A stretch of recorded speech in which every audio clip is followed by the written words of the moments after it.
Today's video is going to be centered around one of my favorite topics, which is color mixing with gouache. Hey guys, welcome back to the channel. My name is Shivani and I'm an artist and entrepreneur based in the sunny city of Chennai in the south of India. If you've been watching my channel already, you know that I love painting with gouache and I love color mixing with gouache. So today's video is like perfect for me. I'm going to be taking you through Winsor & Newton's primary color set. So it comes with 6 different colors. I'll show you all of them. We'll just quickly swatch them out as well. And I'm going to show you multiple different color combinations that you can achieve using just those 6 colors.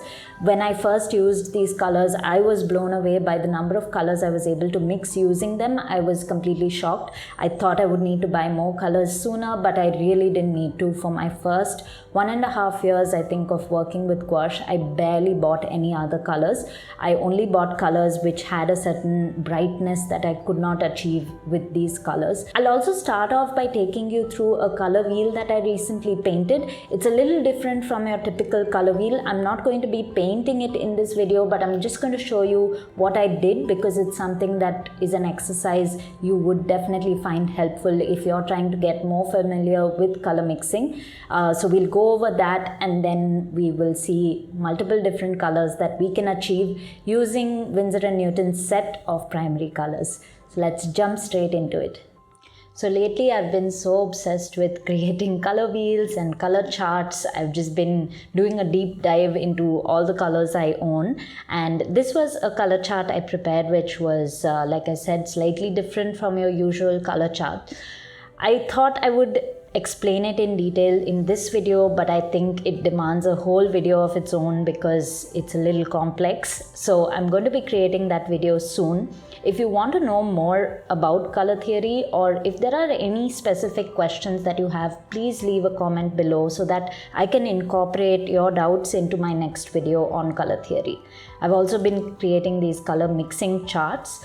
At the time of recording this video, I had only done my mixes for all my colors into black and all of them into white. But after I had shot this video, I've actually made a lot of progress. I have about 11 sheets like this where I've mixed pretty much all my colors into each other to see the results.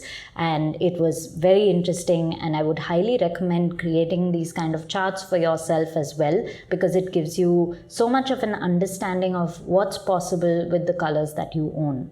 So like I said, I'm going to be doing a much more detailed video just on color theory and color charts. So don't forget to drop your questions in the comments so that I can incorporate them.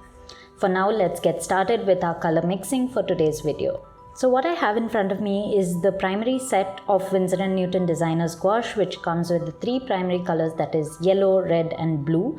Additionally, it comes with permanent green middle and a tube of ivory black.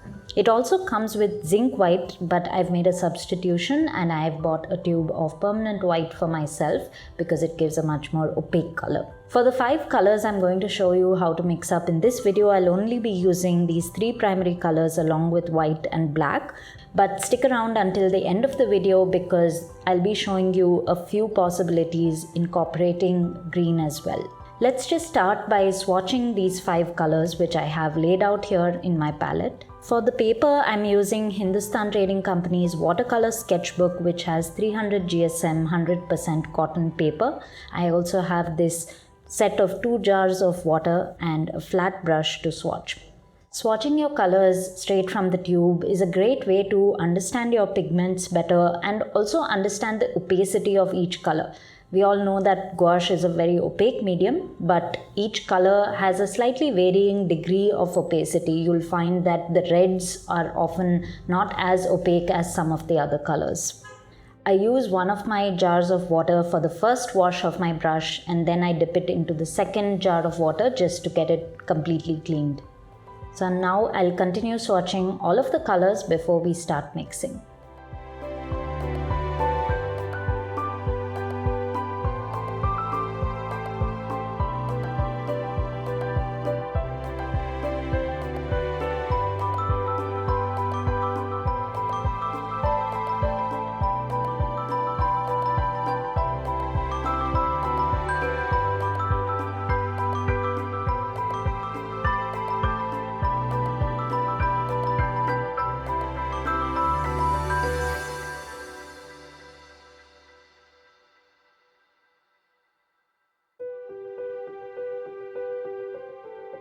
So for the first color that I'm going to show you to mix, I'm going to create a kind of lilac shade which is slightly more earthy or dull than the usual lilac.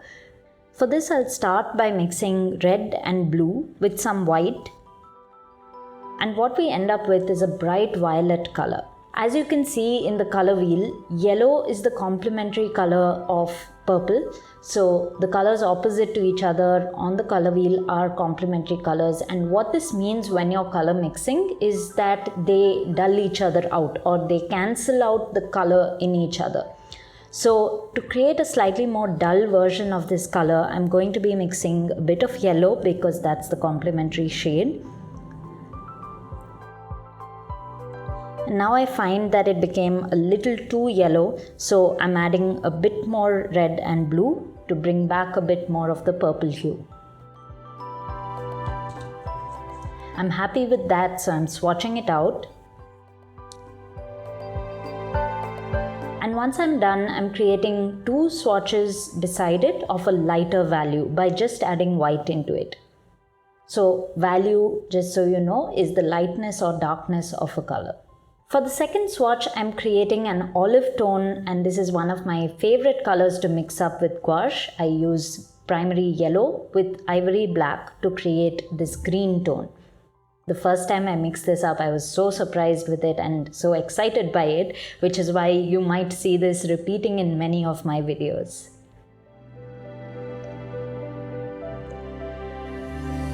Once I'm happy with it, I'll create the swatch, and for this one I'm creating two swatches beside it which incorporate a bit more ivory black because I want to see how far I can push the depth of this green tone.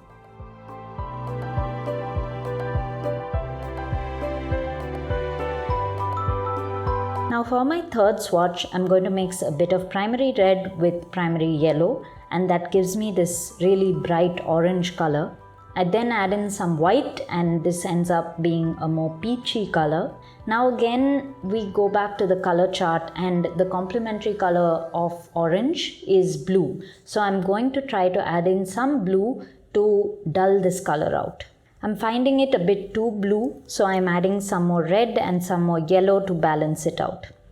Color mixing is all about learning to see your colors and adjust them as you go. With practice, you'll learn to identify the subtle undertones that you see in each color, and you'll learn to figure out how you can balance it out. It's only after loads of practice and 2 years of working with gouache almost every single day that I've reached some level of confidence in my ability to mix colors to what I'm imagining. But even now, I sometimes mix it and then it's leaning a bit too much towards one color, and then I need to keep balancing out. And now I'm just adding white to create some different values of this color. For the next shade, I'm going for a very stormy blue. So I'm adding yellow, red and blue, but I'm controlling the proportions of these colors. So there's a lot more blue than there is yellow and red. And I'm also adding ivory black to it.